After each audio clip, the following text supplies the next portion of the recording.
going on, YouTube? Lou here. I'm just making a quick video on what I'm installing on my 2011 Audi A5. I got a blown subwoofer and door speakers. So I picked this one up from Best Buy. These two, the 6.5 from Best Buy. And these I picked up from Crutchfield, which is for the dash or the rear deck.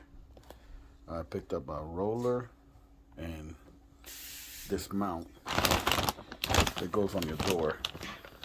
The same size as the door one. And that's the part number. Now I went and picked up also two different ones for the back, for the quarter panel ones. Crutchfield sent me this one, and that's the part number right there. And I went and decided to get these just in case, because this actually almost looks exactly like the factory one, just a little thicker. I'm gonna try them out both to see. And I picked up some Dynamat for the sound deadening, since I'm gonna be taking off the door panels. So yeah, next video is gonna be me taking apart an A5 in the junkyard, salvage yard, to see how not to break any clips on my own. So stay tuned for that video. Alright, YouTube. So I'm here in the yard, in the wrecking yard, with this Audi A5 quarter panel. When I got here, somebody already had taken out the aluminum molding. So one less thing I have to do, I guess. And second, I'm gonna have to try to pry this. Obviously the airbags, the airbag thing switch, just because I want to do the rear also. I'm not gonna be too careful with this one, just for the fact that you know, car's in a wrecking yard. But as you can see, you gotta take out this clip. Get some interior molding. You can see it from the other side. Got a trim remover. This should pop out, as you can see. Definitely taking these clips with me, just in case. You never know when you might need them. So that's like that. You should be able to see the whole panel now. But like I said, somebody already started taking it apart, and so I'm gonna continue, because obviously there's nothing on YouTube that says how to take apart this thing. Supposedly it's all clips, you know. You do have to take out this bottom piece, this bottom part of the rubber molding. Everything's exposed now, as you can see. So it's all about just popping everything out and being careful, I guess. You know, I don't want to practice on my own car. Like I said, somebody's already been here, so they did quarter of the work for me. So I guess I'm gonna start popping clips. All right, and that's how it starts, I guess. I'm not sure if I'm supposed to take out the back seat. The bottom cushion was gone, so I guess maybe. You can see right there, I mean, the seatbelt's gonna be in the way. That's locked up for some reason, probably because of the accident that this car was in. I'm not sure I brought any cutters with me. I don't think I did. I don't have the knife with me. Well, yeah, I'll get something that will cut the seatbelt, I guess. But that'll be a while. So far as it goes, it's all clips, clips, clips, clips. So obviously it's not that hard to do. You just gotta, you know, take your time with it. I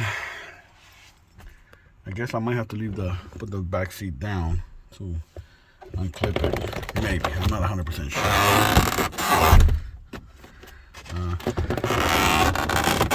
Yeah, maybe. So far what we got is this.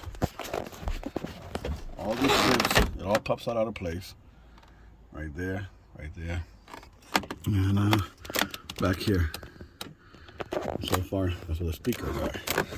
Granted, you could probably get away with working a little bit like that, but it's too tight, I guess. You don't want to stress out your plastics. So, let me put the seat down and see what happens. I put my tools in an area where I could reach them. My deck back here. I got the necessary tools, I guess you want to call it, 10 millimeters, Torx, everything necessary to do the job, I guess. So, what we got back here is this.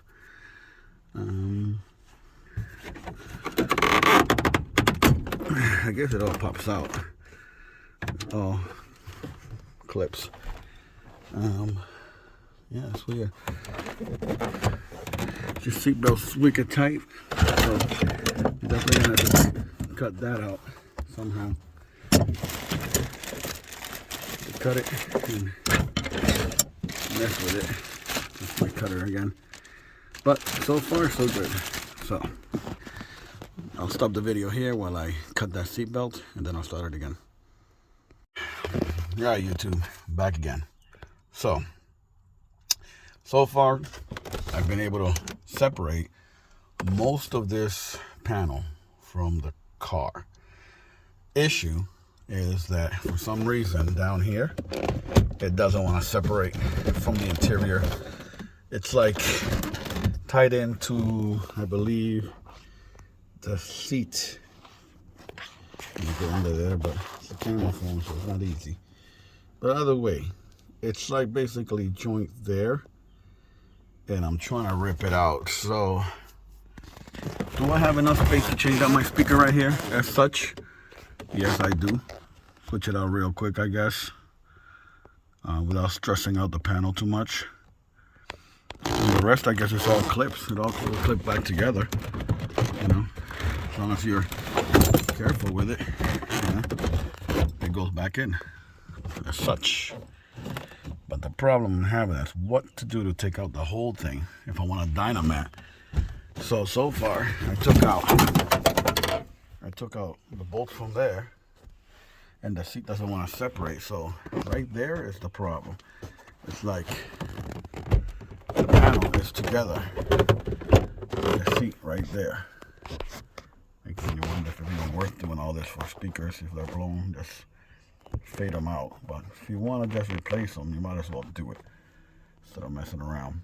So I will try to figure it out. I was starting to cut it right there, so I'm gonna cut some more if I have to. But that's a nasty cut. But if I would use it, I use a razor blade to cut it better. It'll be back there. You won't even see it. And it'll be Dynamatic, so I won't get no rattles. So, because I don't want to go to the extent of taking the whole back seat off. But it looks like I'm gonna have to practice how to do that too, anyways. But I loosened those bolts, and the thing's still together. So, I'm trying to figure that out. These videos are small, but yet I'm just trying to get the whole angle and picture of how much of a headache it is to, you know, even when I'm gonna do the deck speaker, you know, take all this out and that, you know, much easier to do this deck speaker than this one. But I'll keep at it. I'll keep you posted.